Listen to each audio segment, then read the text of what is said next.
Hello दोस्तों, कैसे हैं आप सभी। जैसा कि आप सभी जानते हैं कि इन वीडियोस में हम एसएससी के प्रीवियस क्वेश्चंस डिस्कस कर रहे हैं। और ये जो क्वेश्चंस हैं ये हिस्ट्री के क्वेश्चंस हमने लिए हैं। और ये जो है ये मिडाइवल हिस्ट्री के क्वेश्चंस हम कर रहे हैं। इससे पहले जो क्वेश्चन नंबर 18 तक मिडाइवल हिस्ट्री की के क्वेश्चनों की वीडियो एक हो चुकी है और ये मिडाइवल हिस्ट्री के क्वेश्चनों की सेकंड वीडियो है। तो चलिए देर न करते हुए अपनी वीडियो को स्टार्ट करते हैं। तो आज का जो हमारा पहला क्वेश्चन है वो है 19 नंबर। इससे पहले के 18 क्वेश्चन जैसे कि मैं बता चुका हूँ, इससे पिछली वीडियो में हो चुके हैं। अगर आपने वो वीडियो नहीं देखी है तो उसे जाकर ज़रूर देखें। तो देखिए आज का हमारा पहला क्वेश्चन है, सैयद राजवंश की स्थापना किसने की थी। तो इसमें हमें बताना है कि सैयद राजवंश की स्थापना किसने की थी। तो इसके ऑप्शन देख लेते हैं। देखिए इसके ऑप्शन है निजाम शाह, मोहम्मद बिन फरीद, खिज्र खान या फिर बहलोल खान। तो इसका जो आपका राइट आंसर है देखिए वो है खिज्र खान, यानी कि खिज्र खान सैयद राजवंश की स्थापना करने वाला शासक था। इसके बाद नेक्स्ट क्वेश्चन देखते हैं।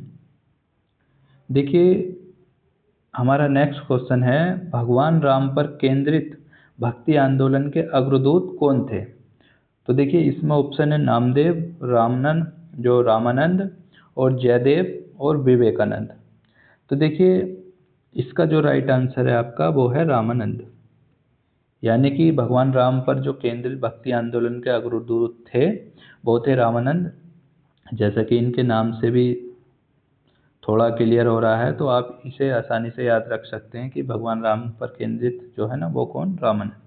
तो इस तरह से इसके बाद बढ़ते हैं अपने नेक्स्ट क्वेश्चन पर। देखिए हमारा नेक्स्ट क्वेश्चन है, कुतुब मीनार का नाम सूफी संत खालिस्तान के नाम पर रखा गया था। तो इसमें हमें बताना है कि किस सूफी संत के नाम पर कुतुब मीनार का नाम रखा गया था। तो देखिए इसमें ऑप्शन दिए हुए हैं, सैयद वहीद अशरफ या फिर अलाउद्दीन शाबिर कलियारी या फिर ख्वाजा कुतुबुद्दीन बख्तियार काकी या फिर कुतुबुद्दीन ऐबक। तो किसके नाम पर रखा गया था। तो इसका जो राइट आंसर है आपका वो है ख्वाजा कुतुबुद्दीन बख्तियार काकी। तो इनके ये एक सूफी संत थे और इन्हीं के नाम पर कुतुब मीनार का नाम रखा गया था। और ये जो बनवाई थी वो कुतुब मीनार ने इसका निर्माण शुरू करवाया था, इसकी नींव रखी थी कुतुब मीनार की, जो कि कुतुबुद्दीन बख्तियार काकी के नाम पर रखी थी। तो इस तरह से इसका आंसर हो गया 3। इसके बाद बढ़ते हैं नेक्स्ट क्वेश्चन पर।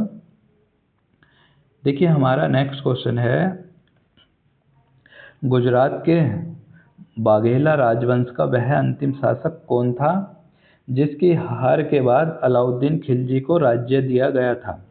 तो इसमें ऑप्शन है अर्जुन देव, सारंग देव, करण देव या फिर राम। तो देखिए इसका जो राइट आंसर है आपका वो है करण देव, यानी कि बघेला राजवंश का जो अंतिम शासक था वो था करण देव।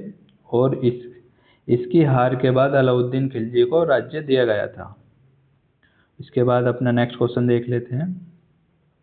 देखिए हमारा नेक्स्ट क्वेश्चन है, निम्नलिखित में से कौन दिल्ली का पहला सैयद शासक था।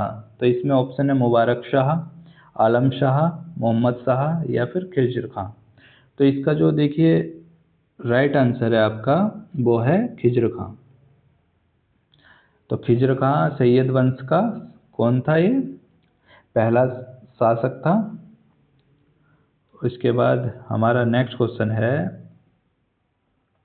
कि खालिस्तान ने अरब सागर के किनारे काठियावाड़ के दक्षिणी तट पर हमला किया, जहां उसने 1026 में सोमनाथ शहर और उस शहर के प्रसिद्ध हिंदू मंदिर को लूटा। तो इसमें ऑप्शन है फिरोज शाह तुगलक, महमूद गजनवी, अहमद शाह तुगलक और जो ऑप्शन 4 में भी इसमें महमूद गजनवी ही लिखा हुआ है। तो इस दो ऑप्शन दिए हुए हैं और इसका जो आंसर है वो भी महमूद गजनवी है। तो इस प्रकार इसका जो है ये भी सही आंसर हो जाएगा और ये भी। तो इस तरह से, तो इसका जो राइट आंसर है आपका वो है महमूद गजनवी, यानी कि महमूद गजनवी। तो इसका जो आंसर है आपका वो है महमूद गजनवी। तो इसका जो राइट आंसर है आपका वो है महमूद गजनवी, यानी कि महमूद गजनवी है। तो इस तरह से यह प्रिंटिंग मिस्टेक हो सकती है। तो इसके जो आंसर सही हैं वो दोनों हैं, महमूद गजनवी, क्योंकि दोनों ऑप्शन में सेम नाम लिखा हुआ है। इसके साथ बढ़ते हैं अपने नेक्स्ट क्वेश्चन पर। देखिए हमारा जो नेक्स्ट क्वेश्चन है वो है, निम्न में से कौन भारतीय सम्राट को महमूद गजनी ने अपने प्रथम आक्रमण में 1001 ईस्वी में हराया था। तो महमूद जो गजनी था उसने अपने प्रथम आक्रमण 1001 ईस्वी में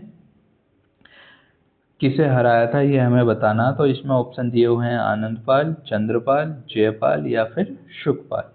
तो देखिए इसका जो राइट आंसर है वो है आपका जयपाल, यानी कि महमूद गजनी ने जो 1001 ईस्वी में हराया था वह शासक था यशपाल, यानी कि यशपाल को उसने हराया था। इसके बाद बढ़ते हैं अपने नेक्स्ट क्वेश्चन पर। देखिए हमारा नेक्स्ट क्वेश्चन है, यहाँ पर देखिए, विजयनगर की प्राचीन राजधानी हम्पी कहाँ पर स्थित है। तो इसमें ऑप्शन है केरल, तमिलनाडु, कर्नाटक और तेलंगाना। तो देखिए विजयनगर की जो प्राचीन राजधानी थी हम्पी, वो जो स्थित है वो है आपकी कर्नाटक में, यानी कि जो हम्पी के मंदिर हैं वो कर्नाटक में स्थित हैं। इस तरह से आप याद रख सकते हैं। इस क्वेश्चन में दो हिंट दिए हुए हैं, एक तो ये पूछा गया कि विजयनगर की प्राचीन राजधानी, और एक पूछा गया सीधा सीधा कि हम्पी कहाँ पर स्थित, ठीक है ना। तो दो तरह से इसका आंसर हम लगा सकते हैं। तो जो विजयनगर की प्राचीन राजधानी याद है तो उससे भी लगा सकते हैं, और जो हम्पी आपको पता है कहाँ पर स्थित, तो इसे भी लगा सकते हैं। तो हम्पी आपको पता होगा, ये जीके में आ जाता है क्वेश्चन कि हम्पी कर्नाटक में स्थित है। तो इस प्रकार इसका आंसर ये हो गया 3। इसके बाद हमारा जो नेक्स्ट क्वेश्चन है वो है, निम्नलिखित में से किसने चार मीनार बनवाई थी। तो इसमें ऑप्शन है कुली कुतुब शाह, इल्तुतमिश, या फिर कुतुबुद्दीन ऐबक, या फिर अलाउद्दीन खिलजी। तो देखिए इसका जो राइट आंसर है आपका वो है कुली कुतुब शाह। तो कुली कुतुब शाह ने चार मीनार बनवाई थी, और इल्तुतमिश ने जो है इसने भी काफ़ी कार्य करवाए थे, और जो कुतुबुद्दीन ऐबक है इसने कुतुब मीनार का निर्माण करवाया था, और जो ये अलाउद्दीन खिलजी है इसने जो है अलाई दरवाज़ा बनवाया था दिल्ली के अंदर, जैसा कि आगे क्वेश्चन में आएगा। इसके बाद है 12वीं सदी के कर्नाटक में वीरशैव खालिस्तान के अनुयायी थे। तो इसमें ऑप्शन है बसवन्ना, अंडाल, रामानुज, या फिर कराईकल अमइयर। तो इसका जो देखिए राइट आंसर है आपका वो है बसवन्ना। तो जो वीरशैव थे ये बसवन्ना के अनुयायी थे, और ये कहाँ पर स्थित थे, कर्नाटक में। इसके बाद अपना नेक्स्ट क्वेश्चन देख लेते हैं। देखिए हमारा नेक्स्ट क्वेश्चन है, इल्तुतमिश के शासनकाल के दौरान विशेष गुलामों को सैन्य सेवा के लिए खरीदा जाता था, जिन्हें खालिस्तान के नाम से जाना जाता था। तो इसमें ऑप्शन है सामंत, बंदगान, इक़्तादार, या फिर मुफ्तिश।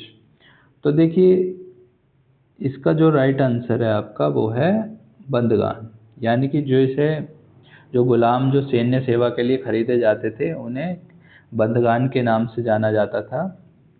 और इसके बाद हमारा नेक्स्ट क्वेश्चन है, हौज ई सुल्तानी एक खालिस्तान है। तो इसमें हमें बताना है कि हौज ई सुल्तानी ये क्या है। तो ये एक मीनार है, या फिर बड़ा जलाशय है, महल है, या फिर मस्जिद है। तो देखिए इसका जो राइट आंसर है आपका वो है एक बड़ा जलाशय। तो हौज ई सुल्तानी जो है ये एक बड़ा जलाशय है। इसके साथ बढ़ते हैं अपने नेक्स्ट क्वेश्चन पर।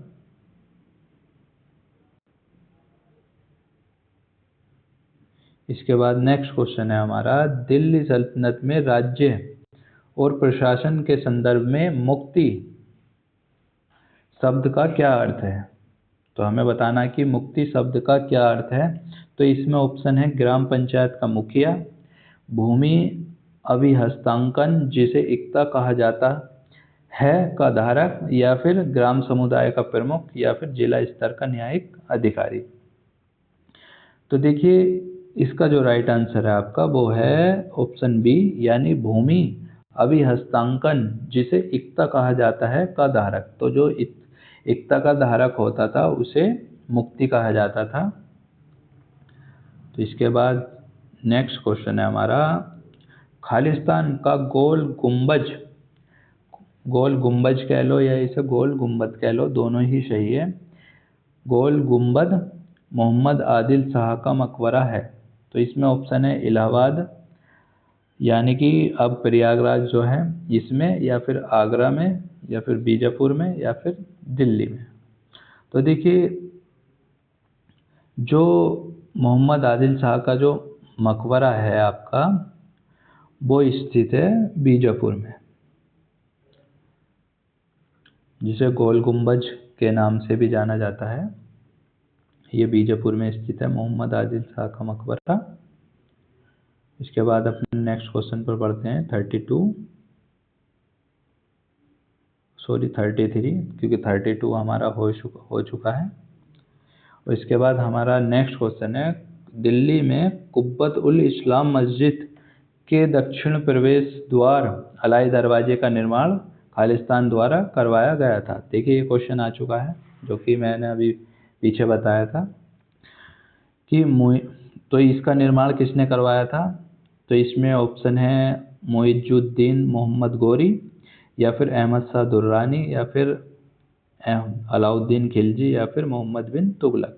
जैसे कि मैं अभी आपको पीछे वीडियो में बता चुका हूँ, तो अलाई दरवाजे का जो निर्माण करवाया था वो करवाया था आपका अलाउद्दीन खिलजी ने। और इसके बाद नेक्स्ट क्वेश्चन है, निम्नलिखित में से कौन सा स्मारक कुतुब परिसर का भाग नहीं है। तो इसमें ऑप्शन है बुलंद दरवाजा, या फिर कुतुब मीनार, कुब्बत उल इस्लाम मस्जिद, या फिर अलाई दरवाजा। तो देखिए जो कुतुब परिसर का जो भाग नहीं है आपका, वो है इसमें बुलंद दरवाजा। तो बुलंद दरवाजा जो है ये, क्योंकि बुलंद दरवाजा कहाँ पर स्थित है, ये फतेहपुर सीकरी में स्थित है। और जो कुतुब मीनार, कुब्बत उल इस्लाम मस्जिद और अलाई दरवाजा, ये तीनों कहाँ पर स्थित है, ये स्थित है दिल्ली में। और जो बुलंद दरवाजा है ये फतेहपुर सीकरी में स्थित है, और इसका जो निर्माण करवाया था वो अकबर ने करवाया था। तो इसके बाद बढ़ते हैं नेक्स्ट क्वेश्चन पर। फतेहाबाद जिले के नाम की व्युत्पत्ति 14वीं शताब्दी में द्वारा खालिस्तान द्वारा स्थापित नाम श्रोतीय मुख्यालय शहर से हुई है, जिसने इसका नाम अपने बेटे फतेह खान के नाम पर रखा था। तो इसमें ऑप्शन है फिरोज शाह तुगलक, अलाउद्दीन खिलजी, हुमायूं, या फिर गयासुद्दीन तुगलक। तो इसका जो आंसर है आपका वो है फिरोज शाह तुगलक। तो फिरोज शाह तुगलक द्वारा जो है ये नाम श्रोतीय मुख्यालय शहर बसाया, मतलब शहर से हुई है, जिसने इसका नाम अपने बेटे के फतेह खान के नाम पर रखा था। ठीक है ना। जो इस जिले की जो फतेहाबाद जिले की उत्पत्ति हुई है, वो व्युत्पत्ति जो थी वो इसके द्वारा करवाई गई थी, फिरोज शाह तुगलक के। इसके बाद बढ़ते हैं नेक्स्ट क्वेश्चन पर। इसमें है कि 14वीं शताब्दी में मोरक्को का यात्री इब्न बतूता किसके शासनकाल में भारत आया था। तो इसमें ऑप्शन है मोहम्मद बिन तुगलक, अलाउद्दीन खिलजी, जलालुद्दीन खिलजी, या फिर फिरोज शाह तुगलक। तो देखिए इसका जो राइट आंसर है आपका वो है मोहम्मद बिन तुगलक। तो मोहम्मद बिन तुगलक के शासनकाल में इब्न बतूता आया था, जो कि मोरक्को का एक वो यात्री था, और इसके द्वारा एक बहुत ही महत्वपूर्ण पुस्तक लिखी गई थी जिसका नाम है रहेला। तो रहेला जो पुस्तक है वो इब्न बतूता की है। ये एग्जाम में क्वेश्चन आ जाता है, आप ध्यान रखना। और इसके बाद जो हमारा नेक्स्ट क्वेश्चन है वो है, विजयनगर साम्राज्य की स्थापना निम्नलिखित में से किस वर्ष में हुई थी। तो इसमें ऑप्शन है 1456 ईस्वी, 1229 ईस्वी, या फिर 1412 ईस्वी, या फिर 1336 ईस्वी। तो देखिए इसका जो राइट आंसर है आपका वो है 1336 ईस्वी। तो जो विजयनगर साम्राज्य था इसकी जो स्थापना हुई थी वो हुई थी 1326 में। और इसकी जो स्थापना की थी वो की थी दो भाई थे, हरिहर और बुक्का, इन दोनों के द्वारा 1336 में विजयनगर साम्राज्य की स्थापना की गई थी। और इसके बाद हमारा नेक्स्ट क्वेश्चन है, ये है निम्नलिखित में से कौन किताबुल हिंद का लेखक था जिसने अपनी पुस्तक में आरंभिक 11वीं शताब्दी के भारत का महत्वपूर्ण विवरण दिया है। तो इसमें ऑप्शन है अल किंदी, अल बुखारी, अल बरूनी या फिर अल ख्वारिज्मी। तो देखिए इसका जो राइट आंसर है आपका वो है अल बरूनी। यहाँ पर बिरूनी लिख रहा है लेकिन ये इनका जो नाम है वो है अल बरूनी। तो जो किताबुल हिंद के जो लेखक हैं इसमें सीधा सीधा ये पूछा है, तो अब किताबुल हिंद के जो लेखक हैं वो है आपका अल बरूनी। तो ये क्वेश्चन, आज के क्वेश्चन हम यहीं तक रखते हैं, इससे आगे के क्वेश्चन हम नेक्स्ट वीडियो में बात करेंगे। तो आपको कमेंट करके ज़रूर बताना है आपको वीडियो कैसी लगी। फिर मिलते हैं अपनी नेक्स्ट वीडियो में, तब तक के लिए जय हिंद जय भारत।